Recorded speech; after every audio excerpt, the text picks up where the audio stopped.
Welcome to Planet Mudball, the armpit of the galaxy and the Galactic Military Academy's favorite place to torture cadets.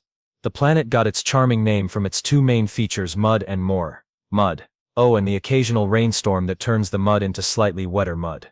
Really, the Academy's marketing department outdid themselves with this vacation destination, standing in what could generously be called a clearing, if you ignored the fact that it was mostly swamp with delusions of grandeur.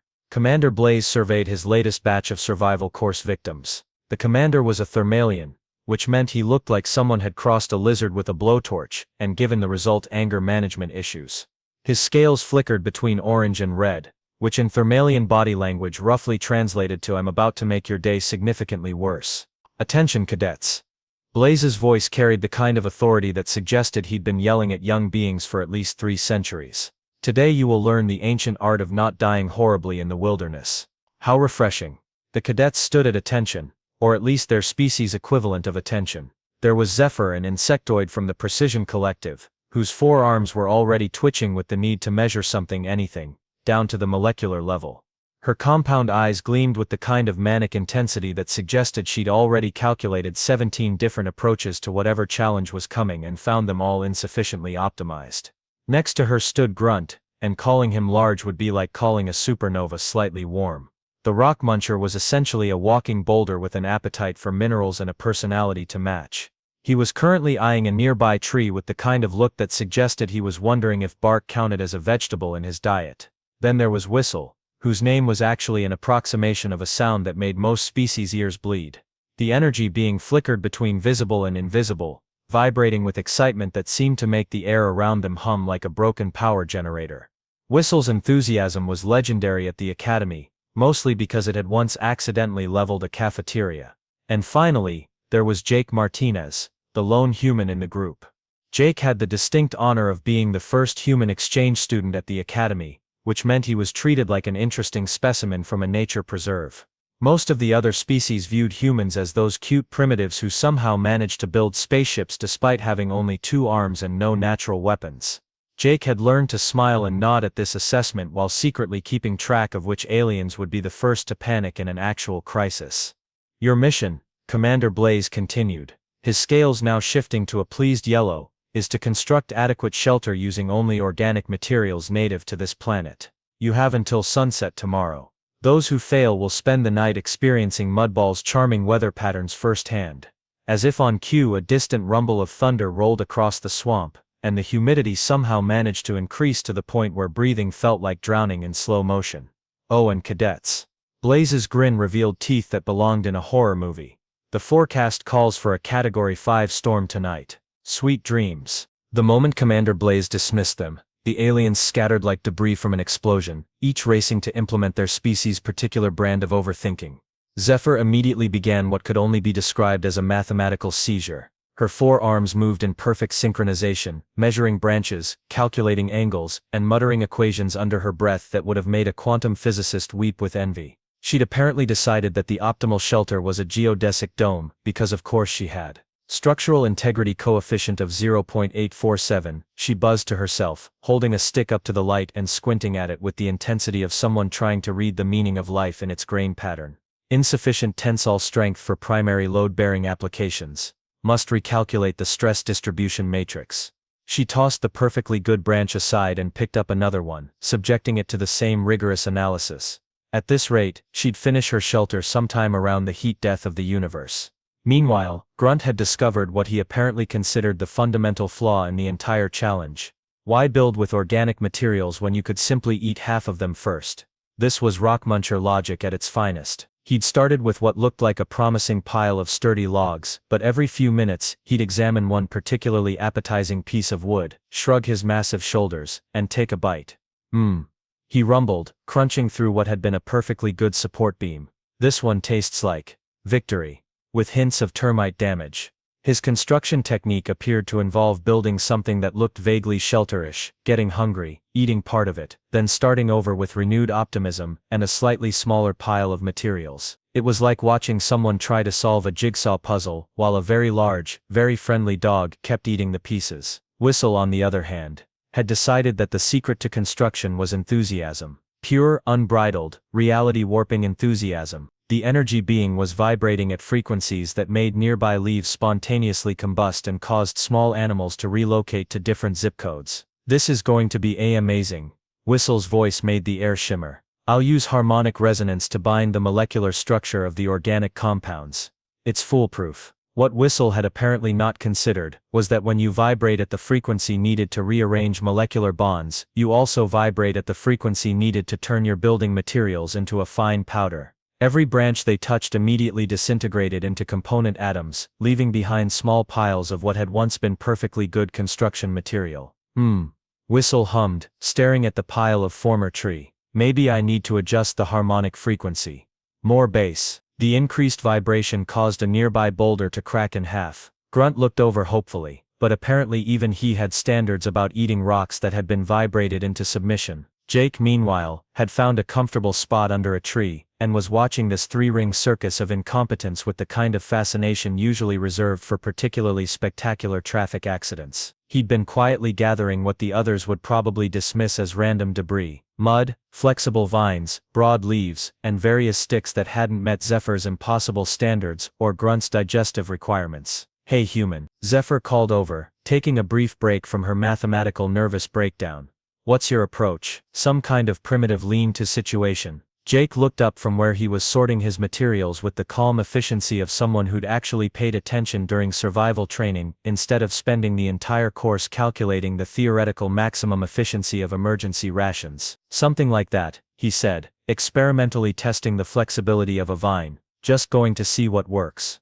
Grunt paused mid-chew on what had been a promising roof beam. No planning, no analysis, no eating the materials first to understand their nutritional composition. "Nope," Jake replied cheerfully. "Just building a shelter." Whistle flickered with confusion, their excitement dimming slightly. "But how do you know it will meet optimal performance parameters without running computational models?" Jake grinned and started weaving vines together in a pattern that looked deceptively simple. "Guess I'll find out." The aliens exchanged glances that in any species would have been interpreted as, "Oh look, the primitive is about to embarrass himself." They returned to their respective disasters with renewed confidence, secure in the knowledge that their advanced approaches would obviously triumph over whatever crude assemblage the human was cobbling together. After all, what could a species that had only recently figured out faster-than-light travel possibly know about engineering? While his classmates continued their spectacular demonstrations of how to turn simple problems into complex disasters, Jake had quietly begun what could only be described as actual construction. He'd started with a basic framework of flexible branches, bending and weaving them together in a pattern that looked almost organic, like he was growing a shelter rather than building one. "Fascinating," Zephyr observed, taking a brief break from rejecting her 47th stick for having insufficient geometric purity. "The human appears to be using some kind of primitive basket weaving technique." "How quaint." Jake smiled and continued working, his hands moving with the kind of practiced efficiency that comes from actually understanding your materials instead of trying to impose theoretical perfection on them. He'd woven together a dome-shaped frame that flexed with the wind instead of fighting it, then begun filling in the gaps with a mixture of mud, clay, and organic fibers. "Mud mortar," he explained to Grunt, who had wandered over after accidentally eating what was supposed to be his entire roof. "The clay binds it together, the organic matter adds tensile strength, and the whole thing dries into something waterproof and flexible." Grunt stared at the mixture with the kind of confusion typically reserved for advanced mathematics or modern art. "But it's just dirt, and plant stuff." "How does dirt become structural?" "Same way rocks become structural," Jake replied, smoothly, applying another layer to his walls. "Except I don't have to wait a million years for geological processes to do the work." This was apparently a concept that broke Grunt's brain entirely. The rock muncher stood there for a full minute, mouth slightly open, processing the idea that construction materials could be made rather than simply found and eaten. Whistle flickered over, their energy field now set to mildly catastrophic instead of small natural disaster. They'd managed to not disintegrate anything for almost 10 minutes, which was apparently a personal record. "But where are your precision instruments?" Whistle hummed, vibrating just enough to make Jake's teeth itch. "How do you ensure optimal material density without molecular analysis?" Jake held up his hands, which were covered in mud and plant matter. "These are my precision instruments. They can tell if something's too wet, too dry, too stiff, or too flexible. Plus they don't require calibration or explode when I use them wrong." This statement caused Whistle to flicker with what might have been offense. "My harmonic resonance techniques don't explode." they just, occasionally achieve unintended energy states. As if to prove this point, Whistle's latest attempt at molecular bonding chose that moment to create a small crater where a pile of building materials used to be. A few singed leaves drifted down like confetti from hell. Right, Jake said diplomatically. Unintended energy states. By this point, Jake's shelter was taking recognizable shape. The woven frame had been covered with a surprisingly sophisticated mixture of materials that formed walls thick enough to provide insulation but flexible enough to handle wind. He'd even managed to create what looked like proper windows using a framework of thin branches covered with translucent leaves arranged in overlapping patterns. Zephyr had finally selected her first stick after subjecting it to an analysis that would have qualified as a doctoral thesis. She was now attempting to calculate the exact angle needed to achieve perfect geometric harmony, apparently unaware that perfect geometric harmony was less important than, say, not collapsing when someone sneezed on it. The human's approach lacks mathematical elegance, she announced to no one in particular, carefully positioning her single stick at precisely 37.6 degrees relative to magnetic north. No consideration for optimal load distribution or harmonic proportions. Jake's response was to casually add a support beam that curved naturally with the stress patterns of his dome, distributing weight so efficiently that the entire structure seemed to settle into place with an almost satisfied sigh. "Huh," he said, testing the stability with a gentle push. "Seems to be holding up okay."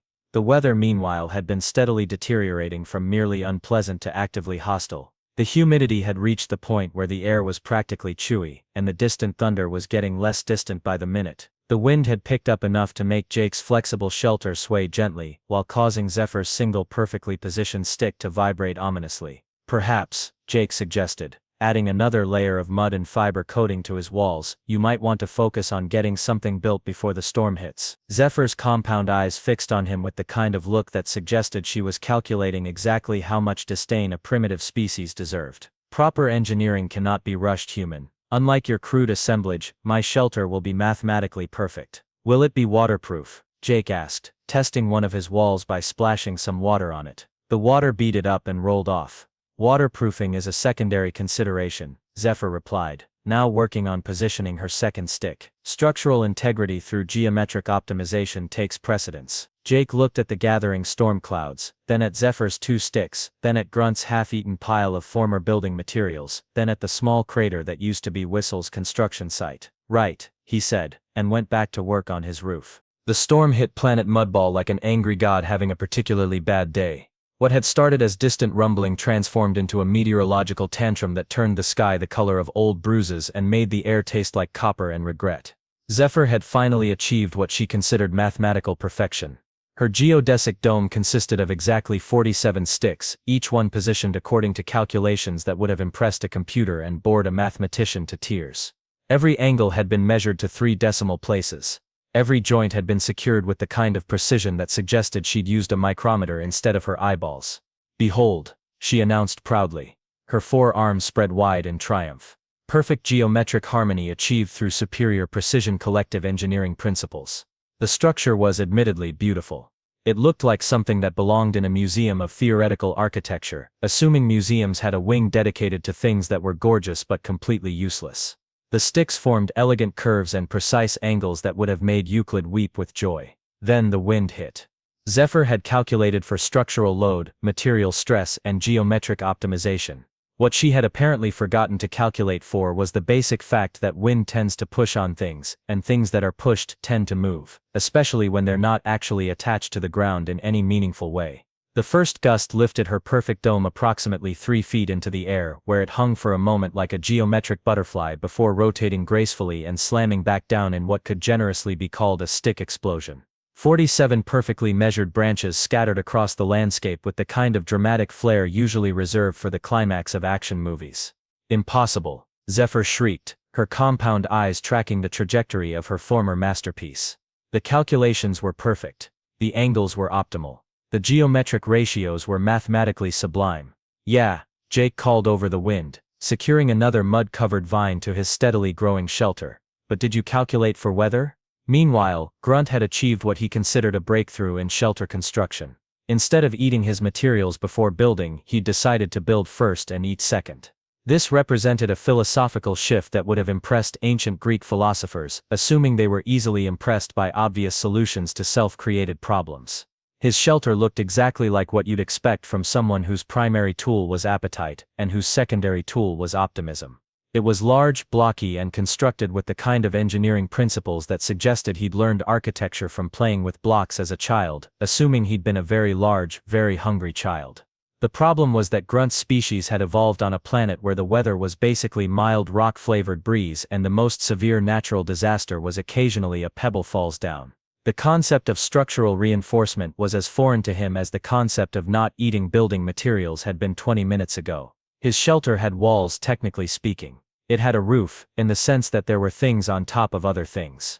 What it didn't have was any understanding of how wind load worked, or why connecting walls to foundations might be important, or indeed why foundations might be a good idea in the first place. The second wave of wind hit Grunt's creation like a cosmic game of Jenga played by someone with anger management issues. The walls swayed magnificently for about 3 seconds, performing what looked like an interpretive dance about the futility of construction before toppling over with the kind of crash that suggested several trees had just become former trees. But here's where it got really interesting. Grunt, being Grunt, saw the collapse of his shelter and immediately identified what he considered the root cause of the problem. Obviously, the issue was that he was hungry, and hungry people make poor construction decisions. The solution was simple: eat something to restore his decision-making capabilities. Unfortunately, the most readily available food source was the pile of wreckage that used to be his shelter. "You know what?" Grunt rumbled, picking up a particularly appetizing-looking support beam. This beam was probably structurally compromised anyway. Can't have weak materials in a proper shelter. He took a large bite, chewed thoughtfully, and nodded with satisfaction. Definitely compromised. Good thing I caught that. One thing led to another, as it tends to with rock munchers, and within 10 minutes Grunt had eaten his way through most of the debris from his collapsed shelter, explaining to anyone who would listen that he was performing quality control on building materials. Whistle, meanwhile, had achieved a kind of zen state of destruction that was almost artistic in its completeness. The energy being had finally figured out how to control their harmonic resonance to avoid disintegrating everything they touched. Instead, they had learned to create what they proudly called molecular restructuring events. What this meant in practical terms was that instead of turning building materials into dust, Whistle was now turning them into other things entirely. A pile of sturdy branches had become what appeared to be a large, confused flower. Several promising logs had been transformed into something that looked like abstract art made of crystallized tree sap.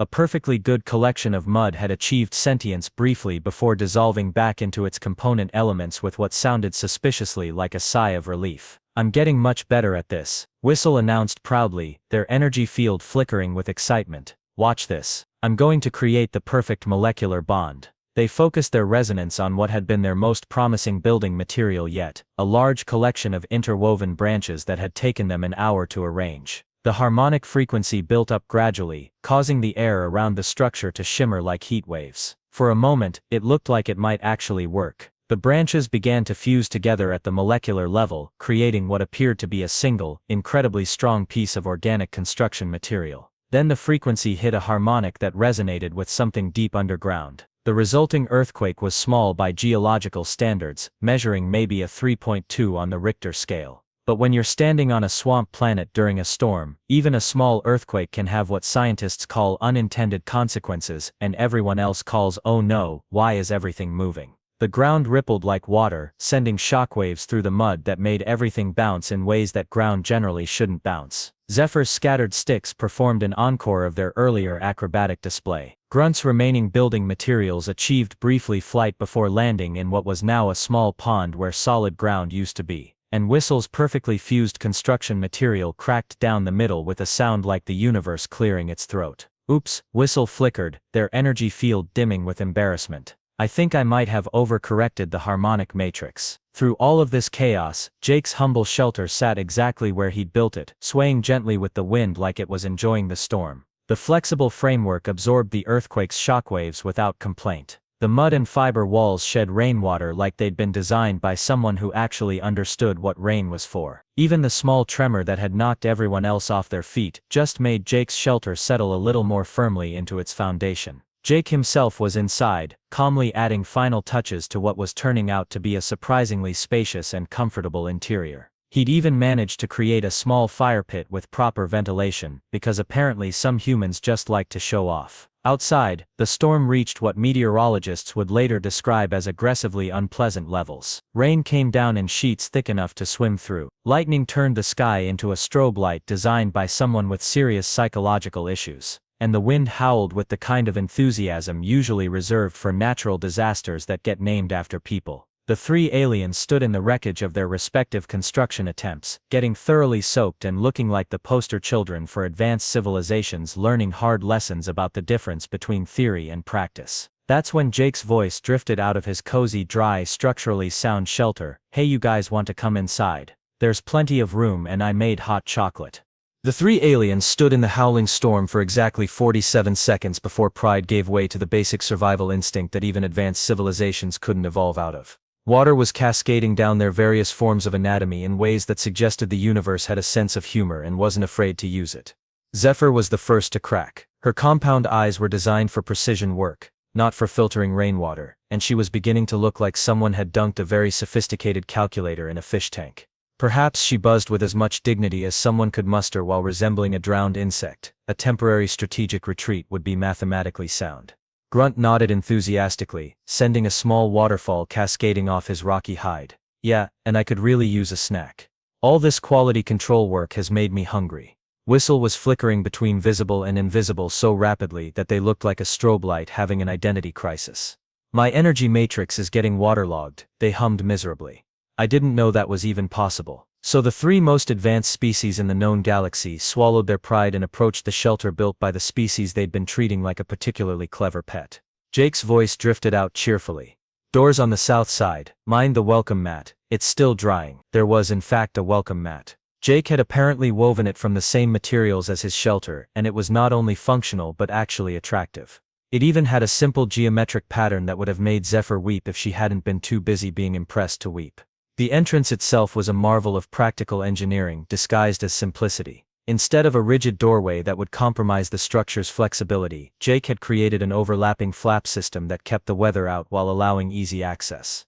It was like a tent entrance, except it was integrated so seamlessly into the dome's design that it looked like it had grown there naturally. "Holy quantum mechanics," Zephyr whispered as she squeezed through the entrance. "This is impossible." Grunt finished, his rocky jaw dropping as he looked around the interior. "How is it bigger on the inside?" It wasn't actually bigger on the inside, but Jake had used every cubic inch of space with the kind of efficiency that would have impressed a spaceship designer. The curved walls created natural alcoves for storage and seating. The ceiling was high enough to stand in comfortably, despite the dome's compact external profile. And somehow, impossibly, it felt spacious rather than cramped. "Basic space optimization," Jake explained, stirring something that smelled suspiciously like actual hot chocolate over a small fire that was burning cheerfully in what appeared to be a perfectly ventilated fire pit. "Humans evolved in caves and small shelters. We got good at making small spaces feel big." But that wasn't even the most impressive part. The interior was warm, dry, and comfortable. Not just technically habitable. Comfortable, but I could live here for weeks. Comfortable. Jake had created built-in seating areas using the same weaving technique as the walls. There were natural shelves for storage, proper ventilation that kept the air fresh without letting in rain, and even what looked suspiciously like primitive but effective lighting using strategically placed reflective surfaces. Whistle flickered with amazement, their energy field stabilizing for the first time all day. "The structural engineering principles here they're actually incredibly sophisticated. How did you calculate the stress distribution without computer modeling?" Jake handed them a cup of hot chocolate, which Whistle managed to hold without disintegrating. "My grandfather was a carpenter. My dad was an engineer. My mom was an architect. And I spent my childhood building forts in the woods with whatever I could find." He gestured around the shelter with casual pride. "This isn't primitive construction. This is 5,000 years of human trial and error, passed down through generations of people who had to build things that worked or they died." Grunt accepted his hot chocolate with the kind of reverence usually reserved for religious artifacts. "But you just started building. No planning, no analysis, no eating the materials first to understand their composition." "Oh, I planned," Jake laughed. "I planned the whole time I was gathering materials. Every stick I picked up, I was thinking about where it would go and what it would do. Every handful of mud, I was testing its consistency and binding properties. Every vine, I was checking its flexibility and strength." He pointed to a section of wall where different materials were woven together in what looked like a random pattern but was clearly anything but random. See how I used the flexible vines to connect the rigid branches? That lets the whole structure move as one piece instead of fighting itself. And the mud mixture? I adjusted the clay to fiber ratio 3 times while I was working, based on how it felt and how it was drying. Zephyr's forearms began twitching with the need to take measurements. But how did you know the optimal ratios without calculating the molecular bonding coefficients? Because my hands could feel when it was right, Jake replied, demonstrating by pinching a small piece of dried wall material. Too much clay, and it cracks when it dries. Too little, and it doesn't bind properly. Too much fiber, and it's spongy. Too little, and it's brittle. You find the sweet spot by paying attention to what the materials tell you. This was apparently a concept that broke all 3 aliens' brains simultaneously. They sat in stunned silence, processing the idea that sophisticated engineering could be done through what they would call intuitive material interface and what Jake called paying attention. But that's whistle began, then flickered uncertainly. That's incredibly advanced sensory analysis combined with real-time adaptive engineering protocols. Sure, Jake agreed cheerfully. We just call it knowing what you're doing. Grunt looked around the shelter with new eyes, his rocky features arranged in what might have been awe. Your species built things like this before you had computers, before you had mathematical modeling, before you had molecular analysis. We built things like this before we had metal tools, Jake corrected. Before we had agriculture. Before we had written language. Humans have been building shelters for hundreds of thousands of years. We got good at it because the ones who didn't build good shelters died, and dead people don't pass on their construction techniques. Outside, the storm continued its tantrum, but inside Jake's primitive shelter, the sound was muffled to a comfortable background noise. The fire crackled warmly, the walls held steady against wind that had scattered the aliens' attempts like cosmic confetti, and 3 of the galaxy's most advanced species sat drinking hot chocolate while contemplating the humbling realization that sometimes evolution was a better engineer than education. There's something else, Jake added, almost as an afterthought. This shelter, it's designed to be expanded. If I needed to, I could add rooms, create separate living spaces, even build in primitive plumbing and more sophisticated heating. The whole structure is modular. He pointed to several spots where additional framework could be attached. Humans don't just build shelters. We build homes. Places we can live, grow, adapt, and improve over time. Because we're not just trying to survive one storm, we're trying to build something that can handle whatever comes next. The 3 aliens looked around the shelter again, seeing it now not as a crude assemblage of mud and sticks, but as a sophisticated piece of adaptive architecture that could evolve with its inhabitants' needs. It was engineering that thought 10 steps ahead while solving today's problems with whatever was available. Sweet quantum mechanics, Zephyr whispered. No wonder you guys conquered your entire planet before you figured out faster than light travel. You don't just solve problems, you solve all the problems the problem might have. Jake grinned and poured himself another cup of hot chocolate. We call it thinking ahead. But yeah, that's basically it. Outside, Commander Blaze was huddled in his emergency weather shelter, watching his cadets training exercise through monitoring equipment and trying very hard not to laugh at what his instruments were telling him. The humans' shelter was not only surviving the storm, it was actually performing better than Academy standard emergency structures. He made a note in his report, recommend immediate curriculum revision. Also recommend hot chocolate rations for future survival courses. Dawn on planet Mudball came with the kind of apologetic sunshine that suggested the storm had been just a minor disagreement between the atmosphere and gravity, nothing personal. The swamp had transformed from actively trying to drown you to merely aggressively humid, which counted as a significant improvement in local weather standards. Jake emerged from his shelter looking remarkably well rested for someone who'd spent the night in a mud hut during a Category 5 storm. He checked the structural integrity of his walls with a few casual taps, and nodded with satisfaction. Not only had his shelter survived, it had actually improved overnight as the mud and fiber composite had finished curing in the humid air. His 3 classmates emerged looking like they'd spent the night wrestling with existential questions about the nature of engineering, which was essentially accurate. The hot chocolate had worn off, but the humbling experience of being schooled by a primitive species was still very much in effect.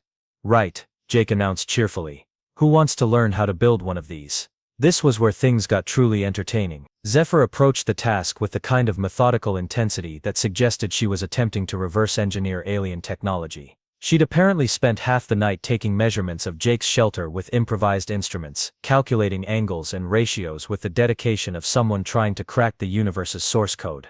I have determined the optimal stick length, she announced proudly, holding up a branch that she'd measured to precisely the same dimensions as one of Jake's support beams. Exactly 1.847 meters, with a diameter variance of no more than 2.3 millimeters. She began attempting to recreate Jake's weaving pattern with the kind of precision that would have impressed a Swiss clockmaker. Every intersection was measured. Every angle was calculated. Every binding point was subjected to structural analysis that would have qualified as a graduate thesis. The result looked exactly nothing like Jake's organic flowing construction. Instead of a flexible framework that moved with natural forces, Zephyr created something that resembled a geometric cage built by someone with severe obsessive-compulsive disorder and access to a protractor. Jake observed diplomatically as Zephyr's creation began to list sideways under its own perfectly calculated weight. Maybe try feeling your way through it instead of measuring. Feel my way. Zephyr's compound eyes focused on him with the kind of horror usually reserved for suggestions involving mathematical approximations. But how will I ensure optimal structural parameters without precise measurements? By paying attention to what the materials want to do, Jake explained, demonstrating by letting a flexible branch bend naturally instead of forcing it into a predetermined angle. See? This wants to curve this way. If you force it straight, it'll fight you forever. If you let it curve, it becomes stronger. Zephyr stared at the gently curved branch like Jake had just suggested she perform surgery with her eyes closed. The concept of letting materials dictate their own optimal configuration was apparently so foreign to her worldview that her brain began making small distressed humming sounds. Meanwhile, Grunt had identified what he considered the fundamental challenge of the construction process: not eating the building materials. This was proving significantly more difficult than expected. Right, he rumbled, picking up a promising-looking stick. Build first, eat never. Wait, that's not right. Build first, eat later. After building? But what if it's really good stick? He examined the branch with the kind of longing usually reserved for star-crossed lovers in tragic operas. It was clearly a very appetizing stick, with what Grunt's trained palate could identify as excellent mineral content and just a hint of termite damage for flavor complexity. Focus, Grunt, Jake encouraged. What's that stick good for besides eating? Grunt considered this question with the philosophical depth it apparently deserved. Well, he said slowly, it's straight. Straight is good for holding things up. Exactly. So where would you put something that's good at holding things up? This was apparently a breakthrough moment for Grunt. His rocky features arranged themselves into what might have been an expression of profound realization. At the bottom, to hold up the other things. He carefully placed the stick as a foundation beam, then stood back to admire his work with the pride of someone who just discovered the principles of architecture. Unfortunately, the effort of not eating one stick had left him so mentally exhausted that he immediately picked up the next stick and took a large bite out of it. Oops, he mumbled around a mouthful of former construction material. Forgot about the not eating part. Jake patted his rocky shoulder sympathetically. It's a process. Maybe start with materials that don't look delicious.